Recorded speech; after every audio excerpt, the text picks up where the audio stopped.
द्विज श्रेष्ठ, आपने कुरुवंशियों के चरित्र रूप महान महाभारत नामक संपूर्ण इतिहास का बहुत संक्षेप में वर्णन किया है। निष्पाप तपोधन, अब उस विचित्र अर्थ वाली कथा को विस्तार के साथ कहिए, क्योंकि उसे विस्तार पूर्वक सुनने के लिए मेरे मन में बड़ा कौतूहल हो रहा है। विप्रवर, आप पुनः पूरे विस्तार के साथ ये कथा सुनावें। मैं अपने पूर्वजों के इस महान चरित्र को सुनते सुनते तृप्त नहीं हो रहा हूं। सब मनुष्यों के द्वारा जिनकी प्रशंसा की जाती है, उन धर्मज्ञ पांडवों ने जो युद्ध भूमि में समस्त अबद्ध सैनिकों का विवध किया था, इसका कोई छोटा या साधारण कारण नहीं हो सकता। नरश्रेष्ठ पांडव शक्तिशाली और निरपराध थे, तो भी उन्होंने दुरात्मा कौरवों के दिए हुए महान क्लेशों को कैसे चुपचाप सहन कर लिया। द्विजोत्तमा, अपनी विशाल भुजाओं से सुशोभित होने वाले भीमसेन ने तो 10,000 हाथियों का बल था, फिर उन्होंने क्लेश उठाते हुए भी क्रोध को किस लिए रोक रखा था। द्रुपद कुमारी कृष्णा भी सब कुछ करने में समर्थ सती साध्वी देवी थी। धृतराष्ट्र के दुरात्मा पुत्रों द्वारा सताई जाने पर भी उन्होंने अपने क्रोधपूर्ण दृष्टि से उन सब को जलाकर भस्म क्यों नहीं कर दिया। कुंती के दोनों पुत्र भीमसेन और अर्जुन तथा मातृनंदन नकुल और सहदेव भी उस समय दुष्ट कौरवों का अकारण सताए गए थे। उन चारों भाइयों ने जुए के दुर्व्यसन में फंसे हुए राजा युधिष्ठिर का साथ क्यों दिया। धर्मात्माओं में श्रेष्ठ धर्मपुत्र युधिष्ठिर धर्म के ज्ञाता थे, महान क्लेश में पड़ने योग्य कदापि नहीं थे, तो भी उन्होंने ये सब कैसे सहन कर लिया।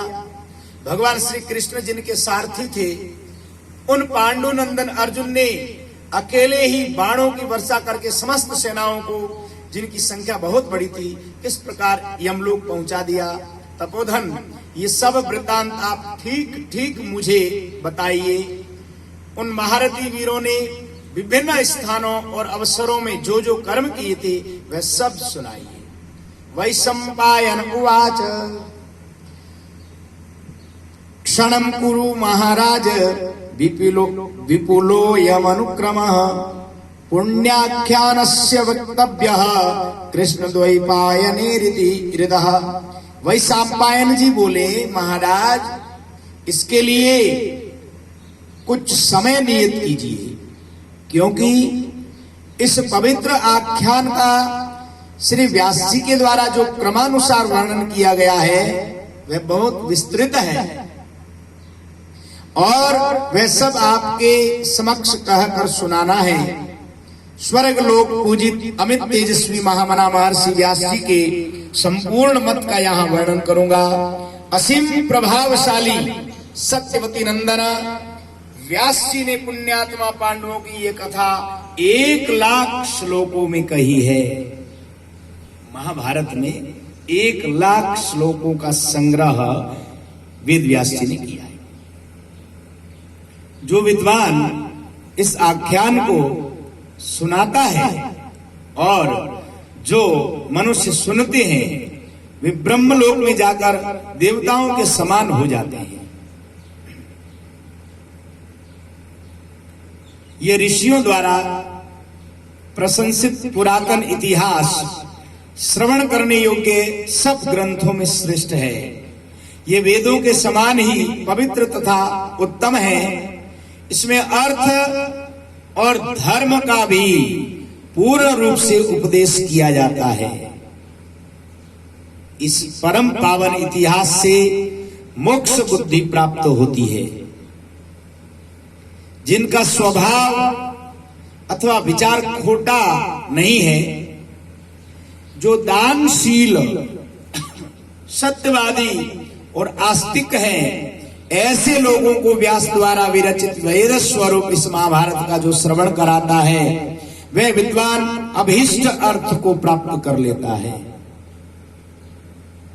साथ ही वह भ्रूण हत्या जैसे पाप को भी नष्ट कर देता है, इसमें संशय नहीं है। इस इतिहास को श्रवण करके अत्यंत क्रूर मनुष्य भी राहु से छूटे हुए चंद्रमा की भांति सब पापों से मुक्त हो जाता है। ये जय नाम का इतिहास विजय की इच्छा वाले पुरुषों को अवश्य सुनना चाहिए। इसका श्रवण करने वाला राजा भूमि पर विजय पाता है और सब शत्रुओं को परास्त कर देता है। ये पुत्र की प्राप्ति कराने वाला और महान मंगलकारी श्रेष्ठ साधन है। युवराज तथा रानी को बारंबार इसका श्रवण करते रहना चाहिए। इससे वह वीर पुत्र अथवा राज्य सिंहासन पर बैठने वाली कन्या को जन्म देती है। अमित मेधावी व्यासी ने इसे पुण्यमय धर्मशास्त्र, उत्तम अर्थशास्त्र तथा सर्वोत्तम मोक्ष शास्त्र भी कहा है। ये महाभारत की विशेषता है। ये धर्मशास्त्र भी है, अर्थशास्त्र भी है और सबसे बढ़कर मोक्ष शास्त्र भी कहा गया है महाभारत को। जो वर्तमान काल में इसका पाठ करते हैं तथा जो भविष्य में इसे सुनेंगे, उनके पुत्र सेवा परायण और सेवक स्वामी का प्रिय करने वाले होंगे।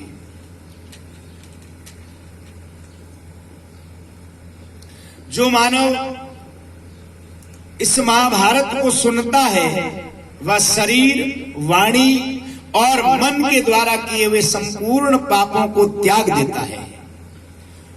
जो दूसरों के दोष न देखने वाले भरतवंशियों के महान जन्म वृत्तांत रूप महाभारत का श्रवण करते हैं, उन्हें इस लोक में भी रोग व्याधि का भय नहीं होता, फिर परलोक में तो हो ही कैसे सकता है। लोक में जिनके महान कर्म विख्यात हैं, जो संपूर्ण विद्याओं के ज्ञान द्वारा उद्भासित होते थे और जिनके धन एवं तेज महान थे, ऐसे महामना पांडवों तथा अन्य क्षत्रियों की उज्जवल कीर्ति को लोक में फैलाने वाले और पुण्य कर्म के इच्छुक श्री कृष्ण द्वैपायन वेद व्यास ने इस पुण्यमय महाभारत ग्रंथ का निर्माण किया है। यह धन, यश, आयु, पुण्य तथा स्वर्ग की प्राप्ति कराने वाला है। जो मानव इस लोक में पुण्य के लिए पवित्र ब्राह्मणों को इस परम पुण्यमय ग्रंथ का श्रवण कराता है, उसे शाश्वत धर्म की प्राप्ति होती है। जो सदा कौरवों के इस विख्यात वंश का कीर्तन करता है वह पवित्र हो जाता है। इसके सिवा उसके विपुल वंश की प्राप्ति होती है और वह लोक में अत्यंत पूजनीय हो जाता है। महाभारत की कथा सुनने वाला जो ब्राह्मण नियम पूर्वक ब्रह्मचर्य व्रत का पालन करते हुए वर्षा के 4 महीने तक निरंतर इस पुण्यप्रद महाभारत का पाठ करता है, वह सब पापों से मुक्त हो जाता है। जो महाभारत का पाठ करता है उसे संपूर्ण वेदों का पारंगत विद्वान जानना चाहिए। इसमें देवताओं, राज ऋषियों तथा पुण्यात्मा ब्रह्म ऋषियों के जिन्होंने अपने सब पाप धो दिए हैं चरित्र का वर्णन किया गया है। इसके सिवा इस ग्रंथ में भगवान श्री कृष्ण की महिमा का वही कीर्तन किया गया है। देवेश्वर भगवान शिव और देवी पार्वती का भी इसमें वर्णन है तथा अनेक माताओं से उत्पन्न होने वाले कार्तिकेय जी के जन्म का प्रसंग भी इसमें कहा गया है। ब्राह्मणों तथा गौओं के महात्म्य का निरूपण भी इस ग्रंथ में किया गया है। इस प्रकार ये महाभारत संपूर्ण श्रुतियों का समूह है। धर्मात्मा पुरुषों को सदा इसका श्रवण करना चाहिए। जो विद्वान पर्व के दिन ब्राह्मणों को इसका श्रवण कराता है उसके सब पाप धुल जाते हैं और वह स्वर्ग लोक को जीतकर सनातन ब्रह्म को प्राप्त कर लेता है। जो राजा इस महाभारत को सुनता है वह सारी पृथ्वी के राज्य का उपभोग करता है। गर्भवती स्त्री इसका श्रवण करे तो वह पुत्र को जन्म देती है। कुमारी कन्या इसे सुने तो उसका शीघ्र विवाह हो जाता है। व्यापारी वेश्य यदि महाभारत श्रवण करे तो उनकी व्यापार के लिए की हुई यात्रा सफल होती है। शूरवीर सैनिक इसे सुनने से युद्ध में विजय पाते हैं और आस्तिक और दोष दृष्टि से रहित हो उन ब्राह्मणों को नित्य इसका श्रवण करना चाहिए। वेद विद्या का अध्ययन एवं ब्रह्मचर्य व्रत पूर्ण करके जो स्नातक हो चुके हैं, जो गृहस्थ आश्रम में प्रवेश कर चुके हैं, उन विजयी क्षत्रियों को और क्षत्रियों के अधीन रहने वाले स्वधर्म परायण वेश्यों को भी महाभारत श्रवण करना चाहिए। भारत सब धर्मों में ये महाभारत श्रवण रूप श्रेष्ठ धर्म पूर्व काल से ही देखा गया है। राजन, विशेषतः ब्राह्मण के मुख से इसे सुनने का विधान है। जो बारंबार अथवा प्रतिदिन इसका पाठ करता है वह परम गति को प्राप्त होता है।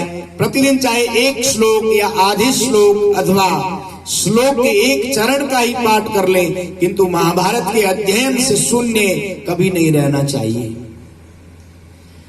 इस महाभारत में महात्मा राज ऋषियों के विभिन्न प्रकार के जन्म वृत्तांतों का वर्णन है। इसमें मंत्र पदों का प्रयोग है। अनेक दृष्टियों के अनुसार धर्म के स्वरूप का विवेचन किया गया है। भिन्न भिन्न मतों के अनुसार धर्म का वर्णन किया है। इस ग्रंथ में विचित्र युद्धों का वर्णन है तथा राजाओं के अभ्युदय की कथा है। तात इस महाभारत में ऋषियों एवं गंधर्वों एवं राक्षसों की भी कथाएं हैं। इसमें विभिन्न प्रसंगों को लेकर विस्तार पूर्वक वाक्य रचना की गई है। इसमें पुण्य तीर्थों, पवित्र देशों, वनों, पर्वतों, नदियों और समुद्र के भी महात्म्य का प्रतिपादन किया गया है। देशानां चैव पुण्यानां पुराणां चैव कीर्तनम् उपचारस्तथैवाग्रयो वीर्यमप्यतिमानुषम्। पुण्य प्रदेशों तथा नगरों का भी वर्णन किया गया है। श्रेष्ठ उपचार और अलौकिक पराक्रम का भी वर्णन है। इस महाभारत में महर्षि व्यास ने सत्कार योग्य स्वागत सत्कार के विविध प्रकारों का निरूपण किया है। किसका किस प्रकार से स्वागत सत्कार करना चाहिए तथा रथ सेना, अश्व सेना, गज सेना की व्यूह रचना तथा युद्ध कौशल का वर्णन किया है। इसमें अनेक शैली की वाक्य योजना, कथोपकथन का समावेश हुआ है। सारांश ये है कि इस ग्रंथ में सभी विषयों का वर्णन है। जो श्रद्धा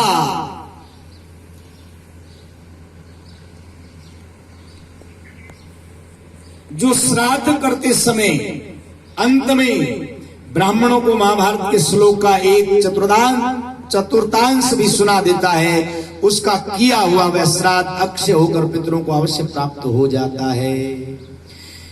दिन में इंद्रियों अथवा मन के द्वारा जो पाप बन जाता है अथवा मनुष्य जानकर या अनजान में जो पाप कर बैठता है वह सब महाभारत की कथा सुनने से ही नष्ट हो जाता है। इसमें भरतवंशियों की महान जन्म वृत्तांत का वर्णन है, इसलिए इसको महाभारत कहते हैं। जो महाभारत नाम का ये निरुक्त व्युत्पत्ति युक्त अर्थ जानता है वह सब पापों से मुक्त हो जाता है। यह भरतवंशी क्षत्रियों का महान और अद्भुत इतिहास है। अतः निरंतर पाठ करने पर मनुष्यों को बड़े से बड़े पाप से छुड़ा देता है। शक्तिशाली आप्त का मुनिवर श्री कृष्णद्वैपायन व्यास जी प्रतिदिन प्रातः काल उठकर स्नान संध्या आदि से शुद्ध हो आदि से ही महाभारत की रचना करते थे। महर्षि ने तपस्या और नियम का आश्रय लेकर 3 वर्षों में इस ग्रंथ को पूरा किया। इसलिए ब्राह्मणों को भी नियम में स्थित होकर ही इस कथा का श्रवण करना चाहिए। जो ब्राह्मण श्री व्यास जी की कही हुई इस पुण्यदायिनी उत्तम भारतीय कथा का श्रवण कराएंगे और जो मनुष्य इसे सुनेंगे वे सब प्रकार की चेष्टा करते हुए भी इस बात के लिए शोक करने योग्य नहीं है कि उन्होंने अमुक कर्म क्यों किया और अमुक कर्म क्यों नहीं किया। धर्म की इच्छा रखने वाले मनुष्य के द्वारा ये सारा महाभारत इतिहास पूर्ण रूप से श्रवण करने योग्य है। जिसको धर्म की इच्छा है, ऐसा करने से मनुष्य सिद्धि को प्राप्त कर लेता है। इस महान पुण्यदायक इतिहास को सुनने मात्र से ही मनुष्य को जो संतोष प्राप्त होता है वह स्वर्ग लोक प्राप्त कर लेने से भी नहीं मिलता। जो पुण्यात्मा मनुष्य श्रद्धा पूर्वक इस अद्भुत इतिहास को सुनता और सुनाता है वह राजसूय अथवा अश्वमेध यज्ञ का फल पाता है। जैसे ऐश्वर्य पूर्ण समुद्र और महान पर्वत मेरु दोनों रत्नों की खान कहे गए हैं। समुद्र और मेरु पर्वत ये दोनों रत्नों की खान है। वैसे ही महाभारत रत्न स्वरूप कथाओं और उपदेशों का भंडार कहा जाता है। ये महाभारत भी, इस महाभारत में कथा और उपदेश रूपी रत्न भरे हुए। ये महाभारत वेदों के समान पवित्र और उत्तम है। ये सुनने योग्य तो है ही, सुनते समय कानों को सुख देने वाला भी है। इसके श्रवण से अंतःकरण पवित्र होता है और उत्तम शील स्वभाव की वृद्धि होती है। राजन, जो याचकों को ये महाभारत दान करता है उसके द्वारा समुद्र से घिरी हुई संपूर्ण पृथ्वी का दान संपन्न हो जाता है। जन्मेजय, मेरे द्वारा कही हुई इस आनंददायिनी दिव्य कथा को तुम पुण्य और विजय की प्राप्ति के लिए पूर्ण रूप से सुनो। प्रतिदिन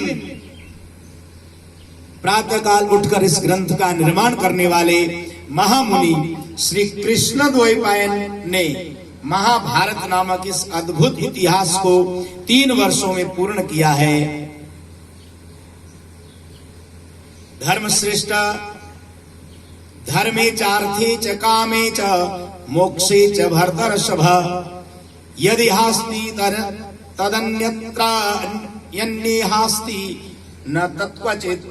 भरत श्रेष्ठ, धर्म अर्थ काम और मोक्ष के संबंध में जो बात इस ग्रंथ में है वही दूसरे ग्रंथों में भी है और जो इसमें नहीं है वो कहीं भी किसी भी ग्रंथ में नहीं है। ऐसा ये अद्भुत महाभारत का ग्रंथ है।